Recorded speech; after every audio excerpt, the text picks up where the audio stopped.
सहनाववतु सहनौ भुनक्तु सह वीर्यं करवावहै तेजस्विनावधीतमस्तु मा विद्विषावहै। ॐ शान्ति शान्ति शान्तिः। हरि ओम श्री गुरुभ्यो नमः। हरि ओम। वसुदेवसुतं देवं कंसचाणूरमर्दनं देवकी परमानन्दं कृष्णं वन्दे जगद्गुरुम्। શ્રીમદ ભગવદ્ ગીતા અધ્યાય 2 પર આપણી વાતચીત ચાલી રહી છે। બીજા અધ્યાયનું નામ છે સાંખ્ય યોગ અને એનો અર્થ આપણે ગઈકાલે સમજ્યા કે સમ્યક ખ્યાયતે, ગઈકાલે એટલે શુક્રવારે, સમ્યક ખ્યાયતે ઇતિ સાંખ્ય। બીજા અધ્યાયના પહેલા શ્લોકની આપણે શરૂઆત કરી હતી। તો આપણે બધા બીજા અધ્યાયના પહેલા શ્લોકનું સાથે પારાયણ કરશું। ઓમ શ્રી પરમાત્મને નમઃ। અથ દ્વિતીયોધ્યાય।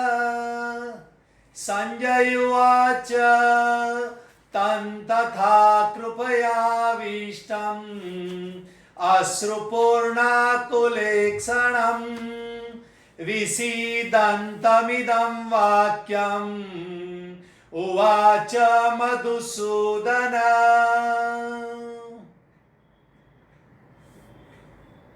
બીજા અધ્યાયના પહેલા શ્લોકમાં જેમ પહેલા અધ્યાયની શરૂઆત ધૃતરાષ્ટ્ર વાચથી થઈ હતી અને એની પાછળનું રહસ્ય હતું કે મોહાંત વ્યક્તિ માટે જ ભગવાને ગીતા કીધી છે। ધૃતરાષ્ટ્ર મોહાંત છે। બીજા અધ્યાયની શરૂઆત સંજયથી કરી છે। સમ્યક જયતે ઇતિ સંજય। તમે મોહાંત છો, તમે વૈરાગ્યને પ્રાપ્ત થાઓ, સંસારથી વૈરાગ્ય થાય અને પછી સમ્યક જયતે, સારી રીતે જીતેલી હોવી જોઈએ ઇન્દ્રિયને। એને જ બીજા અધ્યાયનો અર્થ ઉતરશે। સંસારને સારી રીતે જીતેલો હોવો જોઈએ। સમ એટલે સારી રીતે, જય એટલે જીતેલો અને યહ એટલે સંસાર। યહ એટલે સંસાર, આ સંસાર, સંસારને સારી રીતે જીતેલો। સંસારને સારી રીતે ક્યારે જીતાય? જ્યારે ઇન્દ્રિય અને મન પર સંયમ હોય ત્યારે, અથવા તો સંસારને જીતવાની ઈચ્છા વાળા માટે આ બીજો અધ્યાય છે। મારે હવે સંસારની મોહ માયા ત્યાગી અને એના પર જીત મેળવવી છે, મને નડે રાખે છે, એટલે બીજો અધ્યાય ભગવાન વેદવ્યાસે સંજય ઉવાચથી શરૂ કર્યું। સંસારને સારી રીતે જીતાય કેવી રીતે એની પણ વાત કરી। મહાત્મ્યમાં એક શ્લોકની વાત કરી આપણે। ગીતા સુગીતા કર્તવ્યા કિમન્યે શાસ્ત્રે। ગીતાને સારી રીતે, સુગીતા એટલે શુદ્ધ ઉચ્ચારણ અને અર્થ સાથે જાણો તો સંસારને જીતી શકાય છે। તમે બધા ગીતાને શુદ્ધ ઉચ્ચારણ સાથે શીખવા નીકળ્યા છો અને એનો અર્થ પણ હવે બધા જ બહેનોએ શરૂ કર્યો છે શીખવવાનો। માટે ગીતા સુગીતા કર્તવ્ય એવી રીતે તમે કરી રહ્યા છો, માટે તમે બધા બીજા અધ્યાયના અધિકારી છો અને માટે ભગવાને મને પ્રેરણા કરી બીજો અધ્યાય લેવાની। આમ તો બીજો અધ્યાય સાંખ્ય યોગ એટલે જ્ઞાન યોગ કહેવાય। જ્ઞાન યોગ, જ્ઞાન અઘરું પડે, પરંતુ છતાંય તમે ગીતા સુગીતા કર્તવ્ય, ગીતાને સુંદર ઉચ્ચારણ સાથે શીખી રહ્યા છો અને એનો અર્થ પણ સમજવાની કોશિશ કરી રહ્યા છો। માટે ભગવાને બીજા અધ્યાયની શરૂઆત તમારા માટે માને નિમિત્ત બનાવીને કરી છે। સંસારનો મળ રાગ અને દ્વેષ છે, શોક અને મોહ છે, એને દૂર કરવાની તૈયારી વાળા મારી સામે બેઠા છે. તો જ મળે. એમને કોઈને કંઈ મળતું નથી. માતા હોય ને તો એ દીકરો સમર્થ થાય ને પછી જ દૂધમાંથી રોટલીમાં ટ્રાન્સફર કરે છે. રોટલી જન્મતાની સાથે નથી મળતી. અધિકારીત્વ પ્રાપ્ત થવું જોઈએ, સામર્થ્ય પ્રાપ્ત થવું જોઈએ દીકરાની અંદર. 6 મહિના, 8 મહિના, 9 મહિના સુધી દૂધ પર રાખતી હોય છે માતા પણ. તો ભગવાન તો આપણા સર્વની માતા છે. માટે આપણે બધા અહીંયા આગળ રાગ દ્વેષ મોહ શોખને જીતવા માટે નીકળ્યા છે. માટે આપણે અધિકારી છે. માટે આપણને ગીતા અધ્યાય 2 મળ્યો છે. અને એની કિંમત સમજજો અને એને સારી રીતે ભણજો, સારી રીતે સમજવાની કોશિશ કરજો. તો ભગવાન ખૂબ ખુશ થશે કે મારા લાડકા દીકરા દીકરીઓને મેં આ ગીતા 2 અધ્યાય આપ્યો તો એણે પ્રેમથી સમજવાની કોશિશ કરી. ભલે આપણી સમજ કે આપણી બુદ્ધિ 1% ચાલે, પરંતુ 1% પણ આપણે ચલાવશું તો 99%નો ધક્કો ભગવાન મારશે અને આપણને ગીતા સમજાવવા લાગશે. સંજયે પહેલા શ્લોકમાં અર્જુનના 3 વિશેષણ દેખાડ્યા છે. તન તથા કૃપયાવિષ્ટમ. પહેલું કૃપયા આવિષ્ટમ એટલે કરુણાથી, કાયરતાથી ઘેરાયેલો. તન તથા કૃપયાવિષ્ટમ અશ્રુપૂર્ણા કુલેક્ષણમ. અશ્રુપૂર્ણા, અશ્રુથી પૂરેપૂરી ભલાયેલી. આ આંસુઓને લીધે, આંસુથી નેત્ર પૂરેપૂરા ભરાઈ જાય તો આપણી અંદર જોવાની શક્તિ વહી જાય. આંખમાં આંસુ આવ્યા ને તો દેખાય નહીં. એટલે આંસુઓને લીધે જેના નેત્રોની અંદર જોવાની શક્તિ રૂંધાઈ ગઈ છે, એટલે કે વ્યાકુળ બની ગયો છે અર્જુન. બીજો લક્ષણ, સંજય ધૃતરાષ્ટ્રને સમજાવે છે કે અર્જુનની સ્થિતિ કેવી છે. તો પહેલા કૃપયાવિષ્ટમ એટલે કરુણા કે કાયરતાના આવેશથી ઘેરાયેલો. બીજું, આંખ પૂરેપૂરી આંસુઓથી ભરાયેલી છે, જેથી જોવાની શક્તિ, સાચું જોવાની શક્તિ ખલાસ થઈ ગઈ છે, વ્યાકુળ બની ગયો છે. માણસ વ્યાકુળ બની જાય, અપસેટ હોય ત્યારે સાચું જોઈ શકે નહીં. અને ત્રીજું વિષીદંતમ એટલે વિષાદયુક્ત બની ગયો છે. વિષાદ એટલે શોકયુક્ત બની ગયો છે. સંસારી એટલે કે આપણી પણ આવી જ સ્થિતિ હોય છે અર્જુન જેવી. અને આપણને પણ લાગે જો કે હા અર્જુન જેવી જ મારી સ્થિતિ છે, તો ભગવાન આગળ જે બોલશે એ આપણને પોતાના માટે લાગશે.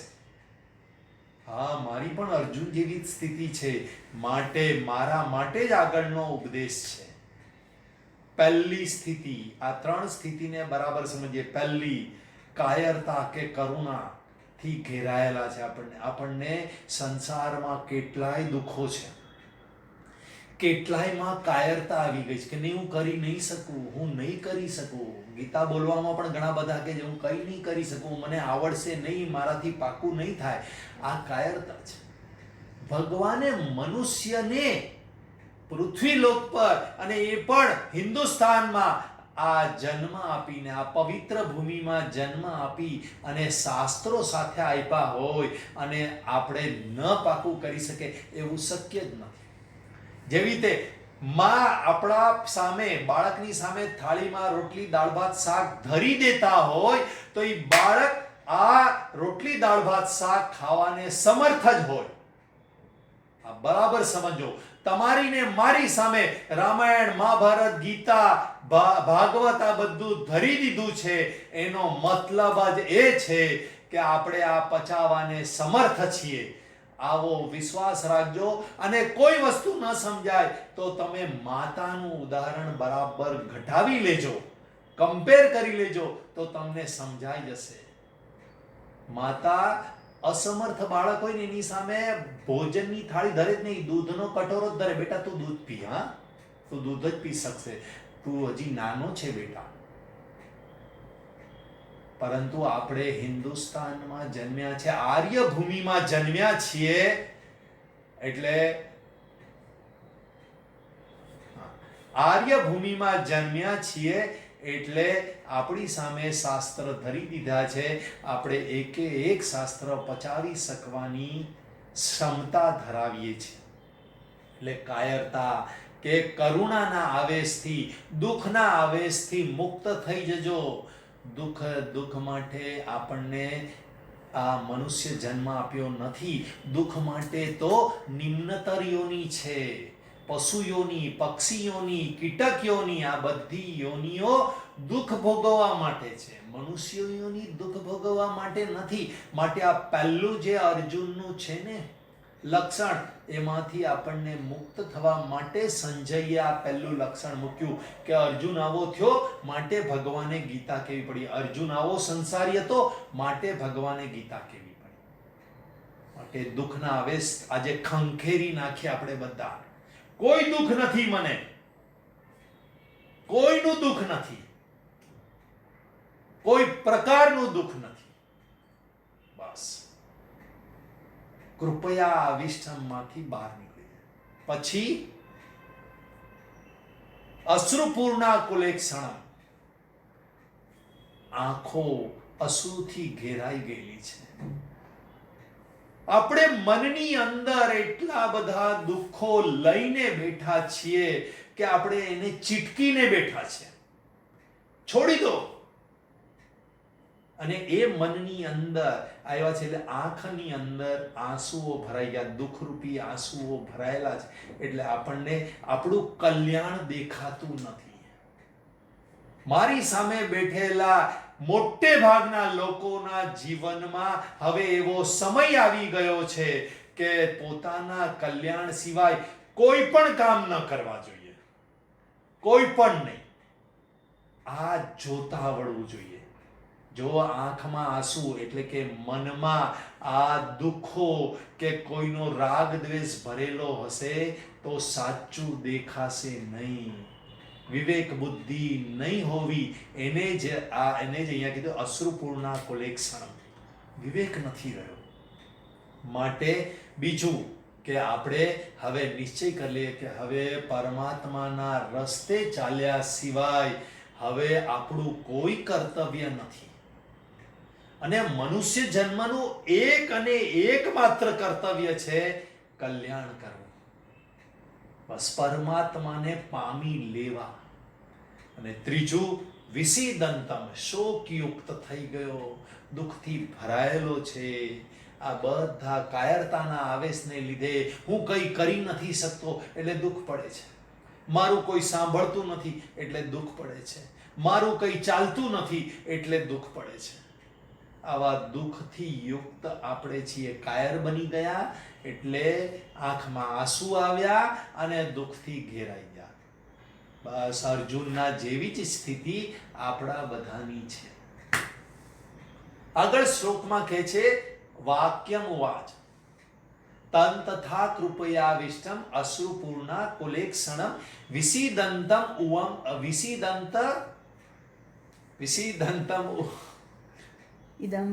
ઇદમ વાક્યમ ઉવાચ મધુસૂદન. વિષીદંતમ ઇદમ વાક્યમ. ઇદમ એટલે આ વાક્યમ.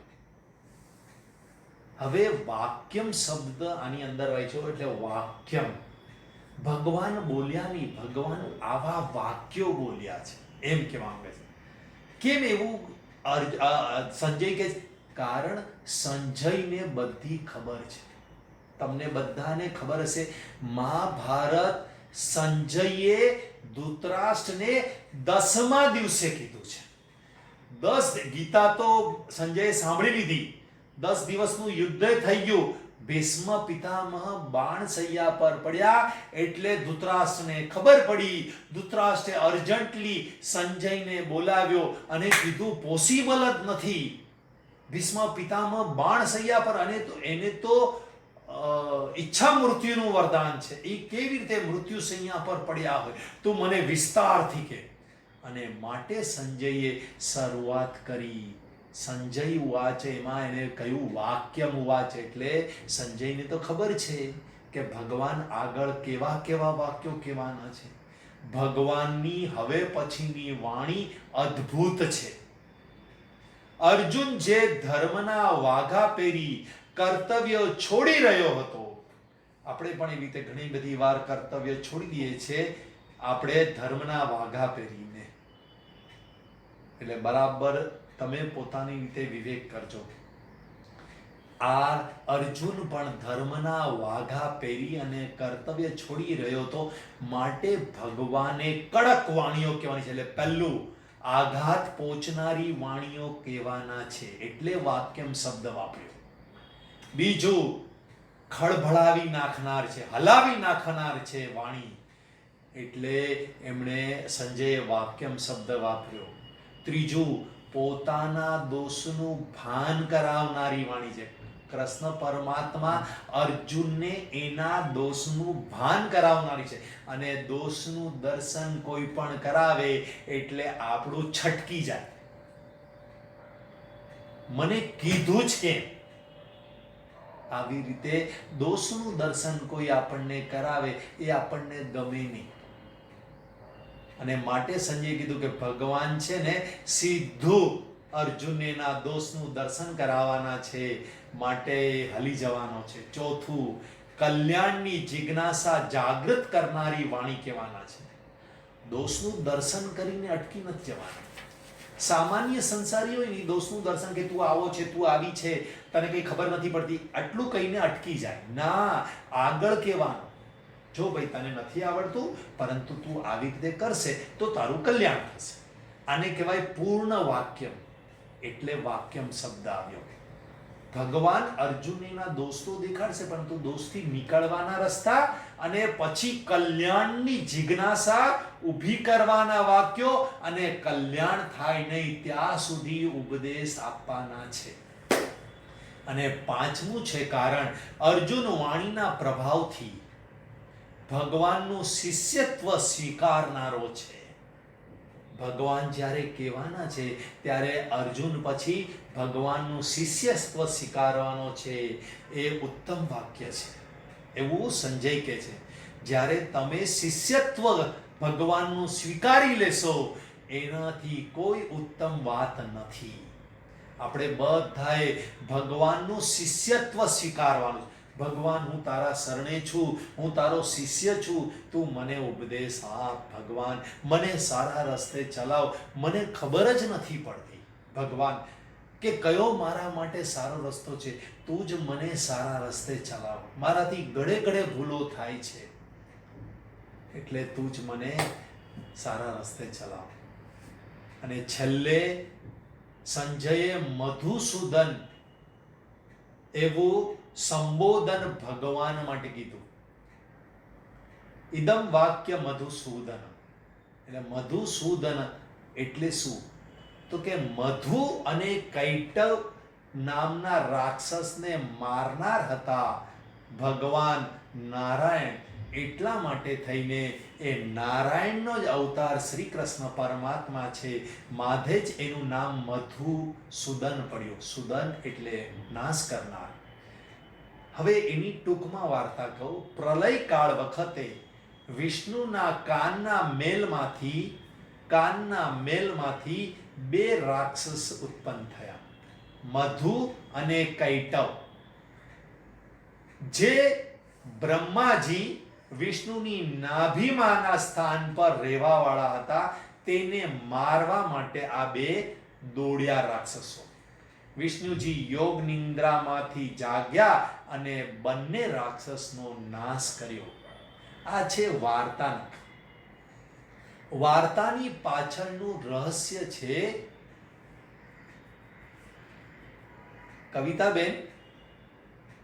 કવિતાબેન, હરિઓમ. 25 જણ અચાનક નીકળી ગયા.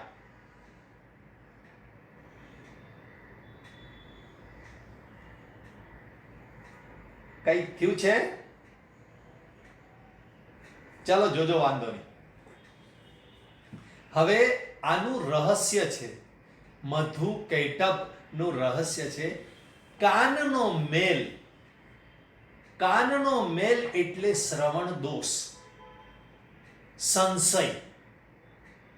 જે ચતુર્મુખ બ્રહ્માજી એટલે કે 4 વેદનો નાશ કરનાર. તમને જો શાસ્ત્રમાં શંકા કે સંશય થઈ જાય તો પછી તમે શાસ્ત્રને છોડી દો છો. એટલે આ કાનનો મેલ, કોઈકનું એવું સાંભળ્યું કે આ બધું બકવાસ હોય છે, શાસ્ત્ર બાસ્ત્ર કંઈ નથી, ગીતા ભણવાથી શું થવાનું, ભગવાન કંઈ નથી, તમે કામ કરો અને કમાઓ, પૈસાની કિંમત છે આ જગતમાં, બીજા કોઈ વસ્તુની કિંમત નથી. આવું કોઈક વસ્તુ સાંભળો એટલે તમે શાસ્ત્રનો નાશ કરો, એટલે તમે શાસ્ત્રને ભગાવી દો, એટલે નાશ જ કહેવાય તમારા માટે. શાસ્ત્રનું ઉલટું અર્થઘટન કરવા લાગે. અને એટલા માટે જ શ્રી કૃષ્ણએ જેણે ગીતા આપી અને આ શ્રવણ દોષ સંશયો દૂર કર્યા માટે શ્રી કૃષ્ણને અહીંયા મધુસૂદન નામથી સંબોધન કરવામાં આવ્યું કે હવે જેણે શ્રવણ દોષ એટલે કે સંશય દૂર કરવાની કેપેસિટી છે જેની અંદર, જેને શ્રવણ દોષ નાશ કરવાની જેની અંદર સક્ષમતા છે, એવા શ્રી કૃષ્ણ પરમાત્મા હવે અર્જુનના સંશયોનો નાશ કરશે. કારણ અર્જુનની અંદર આ મધુ અને કેટબ નામના રાક્ષસો જેમ કે શ્રવણ દોષને લીધે ઉત્પન્ન થયા. એને શાસ્ત્ર વાંચેલું, પહેલા અધ્યાયમાં તો શાસ્ત્રમાં આ કીધું છે યુદ્ધ કરવાથી પાપ લાગે, વ્યભિચાર થાય, સ્ત્રીઓ વિધવા બની જાય. આવો બધો શ્રવણ દોષ કહેવાય. સાંભળ્યું પણ એનું ઉલટું અર્થઘટન કર્યું, એને શ્રવણ દોષ કહેવાય. તમારે ને મારે પણ સાંભળીને ઉલટું અર્થઘટન નથી કરવાનું. એટલે આ વાત અહીંયા આગળ સંજયનો કહેવાનો તાત્પર્ય આ હતો. મધુસૂદન નામ તમે જોજો ગીતામાં જ્યારે પણ જે નામનું સંબોધન છે એ નામનો અર્થ, એ વાક્ય, એ આખા શ્લોકની અંદર બરાબર ઘટે છે. શ્લોકની અંદર જે પણ ઉપદેશ આપવો છે એને અનુરૂપ ભગવાનને સંબોધન કરવામાં આવે છે અથવા અર્જુનને સંબોધન કરવામાં આવે છે. અહીંયા આગળ પહેલો શ્લોક પૂરો થાય છે. આપણે આવતીકાલે બીજો, એક મિનિટ, કારણ શું ઘણા બધા માણસો લેફ્ટ થઈ ગયા છે, કઈ વાંધો નહીં, ચલો બીજો શ્લોક આપણે ભણીએ જેના પ્રારંભમાં હોય એ રીતે. શ્રી ભગવાન વાચ સ્ટાર્ટિંગ કુતસ્વા કસ્મલમિદં વિષમે સમુપસ્થિતં અનાર્યજુષ્ટમ સ્વર્ગ્યમ અકીર્તિકરમ અર્જુન. ભગવાને ઉપદેશ આપવાની શરૂઆતમાં સાદો ઉપદેશ આપ્યો. શ્રી ભગવાન વાચ, પહેલા તો વેદવ્યાસી લખે છે શ્રી ભગવાન વાચ, શ્રી કૃષ્ણ વાચ નથી લખ્યું. એનું પણ બહુ મોટું રહસ્ય છે. ભગવાનની સ્થિતિ પર કનૈયો આવી અને હવે અર્જુનને ઉપદેશ આપવાના છે. તો આપણે સમજવું પડે ભગવાન કોને કહેવાય. જેની પાસે સમગ્ર ધર્મ, વૈરાગ્ય, શ્રી, કીર્તિ, વીર્ય અને જ્ઞાન હોય એને ભગવાન કહેવાય. ફરી એકવાર સાંભળીએ. જેની પાસે સમગ્ર આખા જગતનું, સમગ્ર એટલે આખા જગતનું ધર્મ નું જ્ઞાન હોય, શ્રી હોય, શ્રી એટલે સંપત્તિ, સંપત્તિ, વિત્ત બધું ભગવાનનું જ છે, વૈરાગ્ય, કીર્તિ, વીર્ય એટલે શક્તિ, સમગ્ર શક્તિ એમની પાસે હોય, અને સમગ્ર જ્ઞાન એટલે કે મુક્તિનું પણ જ્ઞાન, જ્ઞાન સમગ્ર જ્ઞાન, બધા જ લૌકિક જ્ઞાન, આધ્યાત્મિક જ્ઞાન, બધું જ્ઞાન એમની પાસે હોય એને ભગવાન કહેવાય. એવા ભગવાન હવે અર્જુનને ઉપદેશ આપવાના. આ પહેલી વ્યાખ્યા છે ભગવાનની. ભગવાન કોને કહેવાય એની બીજી વ્યાખ્યા છે ઉત્પત્તિંચ વિનાશંચ ભૂતાનામ ગતિમ ગતિમ બંધન મોક્ષંચ યો વેત્તિ સવાચ્યો ભગવાનિતિ. ત્રણ લક્ષણ બતાડ્યા ભગવાનના બીજા. પહેલું લક્ષણ જગતની ઉત્પત્તિ, સ્થિતિ અને વિનાશને જાણનારા હોય. જગતની ઉત્પત્તિ કેવી રીતે કરવી, જગતની સ્થિતિ એટલે કે સંચાલન કેવી રીતે કરવું અને જગતનું વિનાશ કેવી રીતે કરવું એના વિશે જાણકારી જેને હોય એને ભગવાન કહેવાય. બીજું લક્ષણ સર્વ જીવોનું આગમન. તમે ને હું ક્યાંથી આવ્યા છીએ, કેવી રીતે આવ્યા છીએ, ક્યાં જવાના છીએ અને કેવી રીતે જવાના છીએ, આ બધી વસ્તુનું જેને જ્ઞાન હોય એને ભગવાન કહેવાય. એટલે આપણા વિશે પૂરેપૂરું ભગવાનને ખબર છે ને એ અંદર જ છે. અને ત્રીજું બંધનથી નિવૃત્તિ કેવી રીતે, મુક્તિનો ઉપાય, આ બધા વિશે જેને જાણકારી હોય એને ભગવાન કહેવાય. અને આવા ભગવાન અર્જુનને ઉપદેશ આપવાના છે અને એ જ ઉપદેશ આપણે ગ્રહણ કરવાનો છે. બીજો શબ્દ આવે છે એની અંદર કુતઃ. શ્રી ભગવાન ઉવાચ પછી કુતઃ કીધું. કુતઃ એટલે કાયરતા. કુતઃ ક્યાંથી, ક્યાંથી એટલે આગળ પહેલા શ્લોકમાં જે કાયરતાની વાત કરી એ ક્યાંથી આવી એમ કહેવા માંગે છે. એટલે ક્યાંથી, કાયરતા સ્વયંમાં નથી હોતી. આપણે બધા મમઈ વાંસો જીવલોકે, આપણે તો ભગવાનના અંશ છે. આપણી અંદર કાયરતા ન હોય તો ભગવાન પેલું જ પૂછ્યું ક્યાંથી, આ ક્યાંથી કાયરતા આવી. એટલે ક્યાંથી સ્વયંમાં તો હોતી નથી, આ તો આગંતુક દોષ છે, એટલે બહારથી આવેલો દોષ છે. અને માટે જ કુતઃ શબ્દથી કીધું માણસ જેવો વિચાર કરે તેવો બની જાય છે. આવી ક્યાંથી, તો કે બહારનું જોઈ, સંસારનું જોઈને જેવો વિચાર કરે એવો તે બની જાય છે. શંકાનો વિચાર કરે તો શ્રદ્ધાવાન ન થાય. અરે યાર આ સમજાશે કે નહીં, આ બરાબર છે કે નહીં, આવા શંકાના વિચાર કરો તો અશ્રદ્ધાવાન બની જાઓ. નિર્બળતાના વિચાર કરો તો બળવાન ન રહો. બાકી આપણી અંદર જ પરમાત્માની બધી શક્તિ છે, પણ આપણે નિર્બળતાના વિચાર કરીએ છીએ એટલે બળવાન બનવા નથી દેતો. અને માટે કીધું કુતઃ, ક્યાંથી. કાયરતાને કાયરતા કે ખરાબ વિચાર આવે, ધારો કે આવી કુતઃ, તો સામાન્ય ઉપાય શાસ્ત્રમાં, હજી ભગવાને નથી કીધો, સામાન્ય ઉપાય શાસ્ત્રમાં એવું કહે છે કે કાયરતા કે ખરાબ વિચાર આવે તો શું કરવું. તમારાના મારા માટે આ વસ્તુ છે કે કાયરતા આપણી અંદર આવી ગઈ હોય કે ખરાબ વિચાર આવી ગયો હોય તો શું કરવું. તો પહેલું તો જપ કરવા, બીજું સત્સંગ કરવો, ત્રીજું સેવાના કાર્ય કરવા લાગવા, ચોથું આમાંનું કંઈ ના આવડે, ધારો કે જરાય સદગુણી ન હોય માણસ, આ બધા સદગુણી, થોડા ઘણા પણ તમે સદગુણી છો એટલે તમને કાયરતાના કે દુર્બળતાના કે નિર્બળતાના કે ખરાબ વિચારો આવે તો તમારે જપ કરવા લાગવા, સત્સંગ કરવા લાગવો, સેવા કરવા લાગે.